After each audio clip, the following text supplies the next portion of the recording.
How to change your eBay username. Hey everyone, welcome back. In this video I will show you how can you change your eBay username. So let's get started. First, you'll have to open any browser on your system. After you open browser, in the search field, you'll have to search for ebay.com. After you search for that, you'll be able to visit official site of eBay. From here, make sure you are logged in with your account. Simply tap on the profile icon at the top right.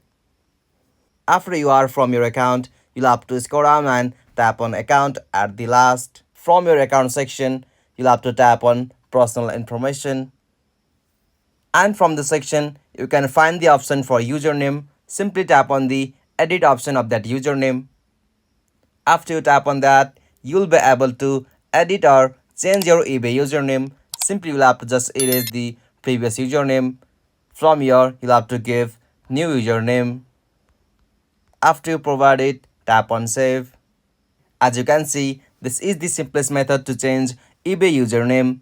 If you found this helpful, please make sure to like and subscribe for more tutorial like this. Thanks for watching. Have a good day.